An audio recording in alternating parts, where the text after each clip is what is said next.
બનાવશું પકોડા એકદમ ટેસ્ટી અને ફટાફટ બની જાય તેવા છે અને નાના મોટા બધાને પસંદ આવે તેવા પકોડા છે. તો ચાલો આપણે પકોડાની રેસીપી શરૂ કરીએ.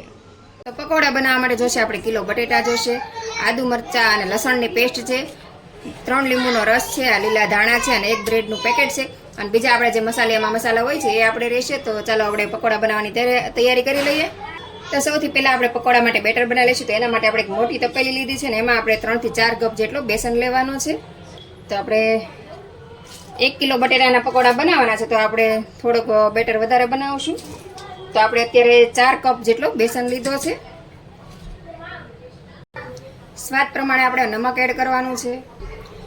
ચપટીક આપણે મરી પાવડર એડ કરશું અને 3 થી 4 ટેબલ સ્પૂન આપણે આમાં લીંબુનો રસ એડ કરશું. લીંબુ આમાં નાખવાથી તમારે પકોડામાં જે તેલ રહેશે એ તેલ બિલકુલ નહીં રહે, એકદમ કોરા અને સરસ પકોડા બનીને તૈયાર થશે. તો હવે આપણે આમાં થોડું પાણી એડ કરતા જઈશું અને આપણે એનું બેટર તૈયાર કરી લેવાનું છે. તો પાણી એક સાથે ઝાઝું નથી નાખવાનું, આમાં પહેલાં થોડું પાણી એડ કરવાનું છે અને બેટર તૈયાર કરવાનું છે.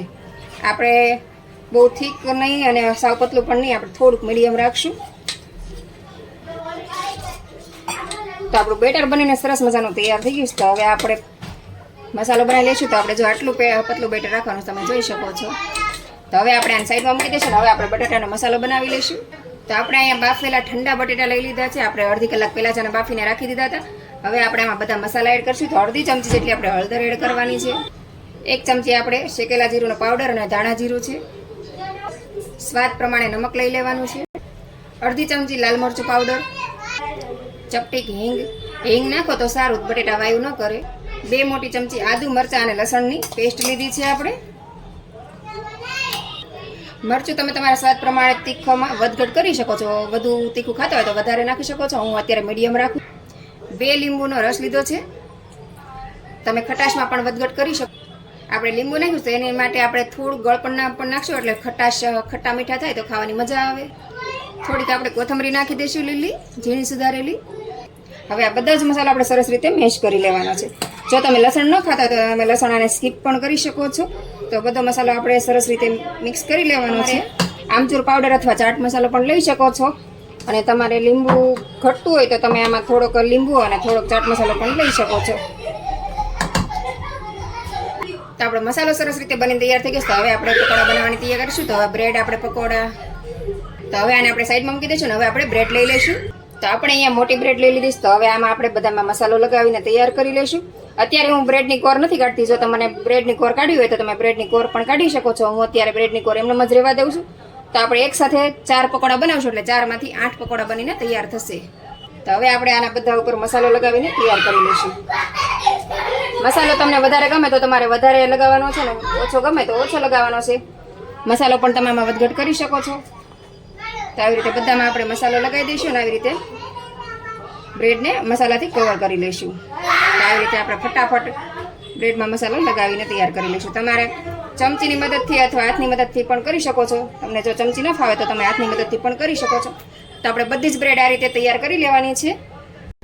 અને આ બધી પ્રોસેસ કરો ને એ પહેલાં જ તમારે તેલ ગરમ મૂકી દેવાનું. એટલે આ બધું તમે કરો ને તમારું તેલ સરસ રીતે ગરમ થઈ જાય તો તમારી વાટે ન રહેવું પડે અને ફટાફટ બની પણ જાય. તો આપણે બધી બ્રેડ પર મસાલો લગાવી દીધો. તો હવે એની ઉપર આપણે બીજી બ્રેડ રાખી દઈશું. આવી રીતે તમારે ચીઝ પકોડા બનાવે તો પહેલાં તમારે ચીઝ આના ઉપર પાથરી દેવાનું ને પછી આ સ્લાઇસ ઉપર મૂકી દેવાની. તો તમારે ચીઝ પકોડા બની જશે. તો આપણે આ ઉપર બ્રેડ મૂકી દીધી છે ને હવે આપણે આને કટ લગાવી લઈશું.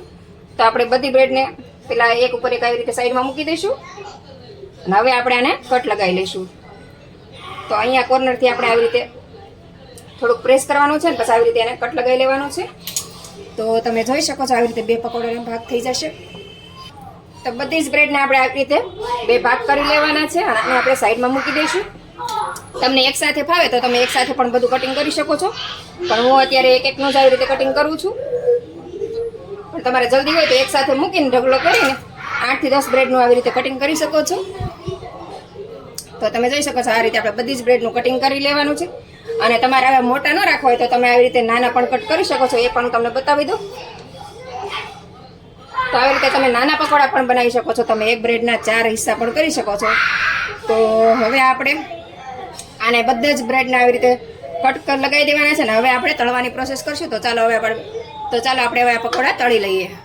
તો હવે આપણે બેટરમાં હળદર નાખવાનું ભૂલાઈ ગયું, તો આપણે હળદર આમાં એડ કરી દઈશું અને સરસ રીતે મિક્સ કરી લઈશું આને. અને હવે આપણે પકોડા બનાવવાની તૈયારી કરી લઈશું. તો હવે આપણો પકોડા બનાવવા માટે તૈયાર છે. તો હવે આપણે આવી રીતે પકોડું લઈને આવી રીતે એને બેટરમાં ડીપ કરવાનું છે. આપણે બેટર એકદમ જ પતલું રાખ્યું, તમે જોઈ શકો છો એકદમ પતલું બેટર છે, બહુ ઘાટું નહીં પતલું નહીં. તો હવે આપણે આને સીધું તેલમાં તળી લેવાનું, તમે જોઈ શકો છો આવી રીતે. અને તમે ચાહો તો આવી રીતે એને કોરે આવી રીતે કરીને બધું જ બેટર એને કોરું કરી લેવાનું છે. અને હવે આપણે સીધું તેલમાં મૂકીને તળી લેવાનું છે. તો તેલ આપણે અહીંયા પહેલેથી જ ગરમ મૂકી લીધું, તો આપણે ચેક કરી લઈશું પહેલાં. તો આપણું તેલ આવી ગયું છે એકદમ સરસ રીતે.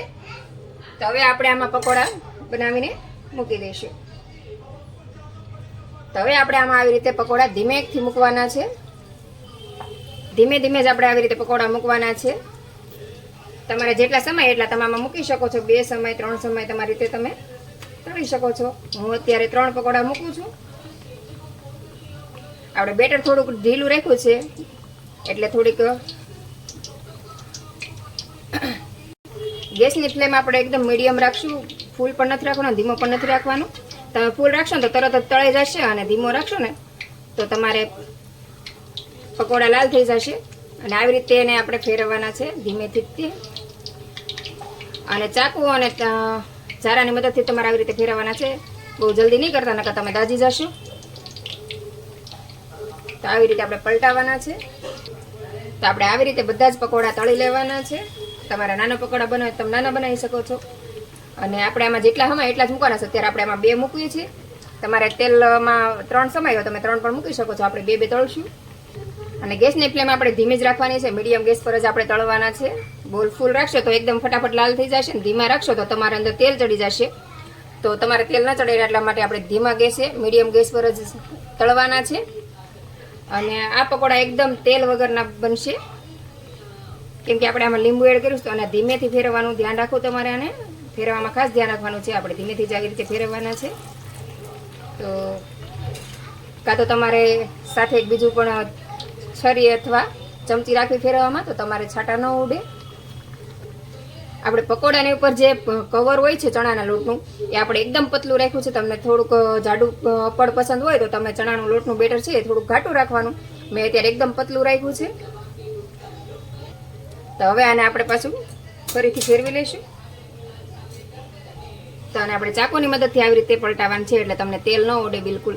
આવી રીતે ફેરવશો ને તો તેલના છાંટા નહીં ઉડે. નકર જલ્દી તમે ફેરવશો ને તો તમને તેલના છાંટા ઉડશે ને તમે દાજી જશો. તેની ખાસ કાળજી રાખવી. તો પકોડા આપણા 2 સાઈડ સરસ રીતે તળાઈ ગયા. તો હવે આપણે આને બહાર કાઢી લઈશું ને હવે આપણે આને સર્વ કરી લઈશું. ને આવી જ રીતે આપણે બધા જ પકોડા બનાવીને તૈયાર કરી લેવાના છે. તો તમે જોઈ શકો છો આપણે તેલ છે બિલકુલ તમને આમાં ઉપર નહીં દેખાય. તમારે પકોડું છે એકદમ તરત જ કોરું થઈ જાય છે. એનું કારણ છે કે આપણે લીંબુનો રસ એડ કર્યો છે ને, તો આમાં બિલકુલ તેલ નહીં આવે ને ખાવાની પણ મજા આવશે. તો આવી જ રીતે આપણે બીજા પકોડા તળી લઈશું. તો આ રીતે આપણે બીજા પકોડા પણ તળી લઈએ.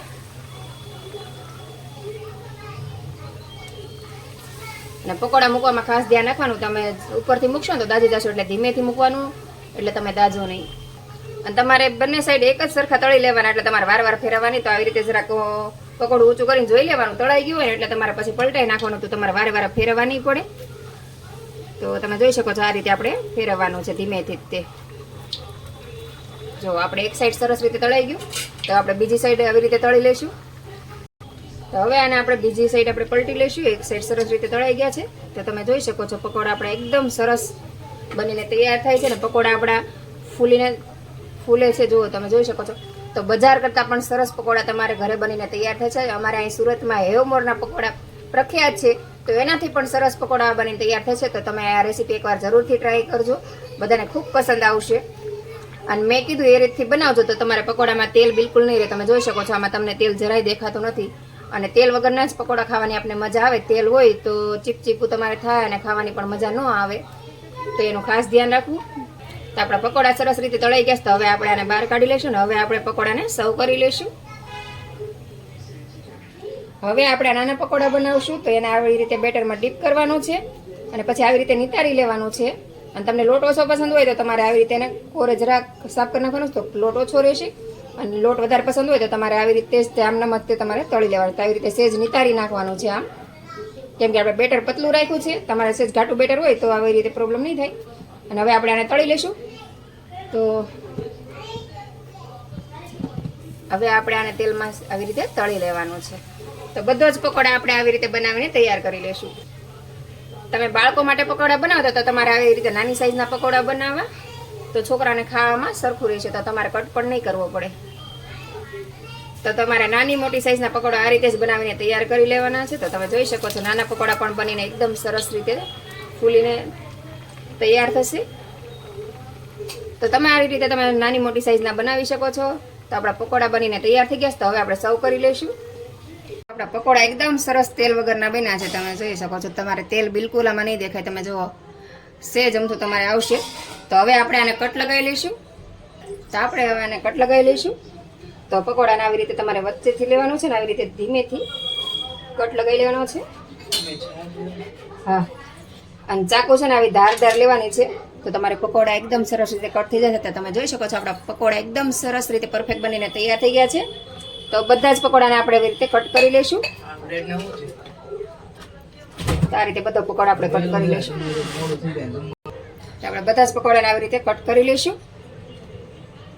આપણે પકોડાને કટ લગાવી લીધા. તો હવે આપણે સર્વ કરી લઈશું. તો આપણે અહીંયા એક પ્લેટ લઈ લીધી છે ને એમાં આપણે આ પકોડાને સર્વ કરી દઈશું. તો આપણે આ રીતે કટ કરીને પકોડાને આવી રીતે સર્વ કરી લેવાના છે. તો આપણે ચટણી અથવા સોસ સાથે સર્વ કરી લઈશું. તો અહીંયા મેં સોસ લીધો છે, તમે ચટણી સાથે પણ લઈ શકો છો. તો તૈયાર છે આપણા પકોડા. તો તમે આ રેસીપી બનાવો, ખાઓ અને તમારો અનુભવ મારી સાથે શેર કરો. આપણે એકદમ સરસ અને ટેસ્ટી પકોડા.